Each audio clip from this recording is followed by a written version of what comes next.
আমার সোনার বাংলা, আমি তোমায় ভালোবাসি।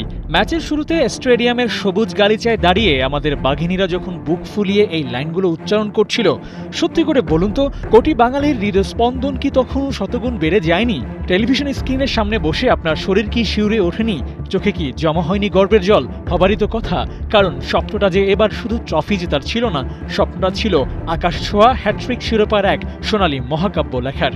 কিন্তু এভাবেও কি ফিরে আসা যায়? এভাবেও মন ভাঙা যায়?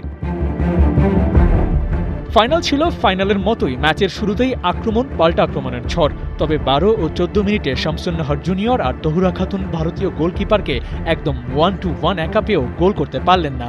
পরপর 2 মিনিটে দুটি গোল্ডেন চান্স মিস করে যেন হাতে পাওয়া চাঁদ হাতছাড়া করল বাংলাদেশ। 16 মিনিটে গোলবার ফাঁকা রেখে মিলি আক্তার বেরিয়ে আসায় ছেড়ে দে মা কেঁদে বাঁচি অবস্থা বাংলাদেশের। ভারতের মনীষার শট বারের সামান্য উপর দিয়ে গেলে সে যাত্রায় বেঁচে যায় বাঘিনীরা।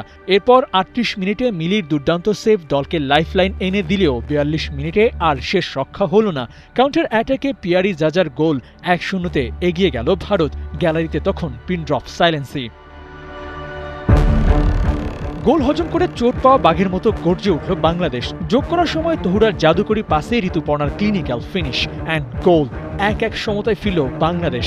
একেই বলে শেষ ভালো যার সব ভালো তার। সমতা নিয়েই বিরতিতে যায় লাল সবুজের দল। বিরতি থেকে ফিরেই যেন মরার উপর খাড়ার ঘা। দ্বিতীয়ার্ধের শুরুতেই বাংলাদেশকে থমকে দিয়ে গোল করে বসেন ভারতের সানফিদা ননগ্রুম। 2-1 গোলে পিছিয়ে পড়ে ব্যাকফুটে যায় বাংলাদেশ। ম্যাচের 64 ও 65 মিনিটে মনীষা কল্যাণ আর পিয়ারি জাসার দুটি ভয়ঙ্কর শট গোলবারের সামান্য বাইরে দিয়ে চলে যাওয়ায় সে যাত্রায় জমদূতে দুয়ার থেকে বেঁচে ফেরে বাংলাদেশ। এরপর আর ম্যাচে ফেরাই হয়নি লাল সবুজের, ভাগ্যের নির্মম পরিহাস। 83 মিনিটে ব্যবধান 3-1-এ এগিয়ে গিয়ে বাংলাদেশের কফিনে শেষ পেরেকটি ঠুকে দেয় ভারত।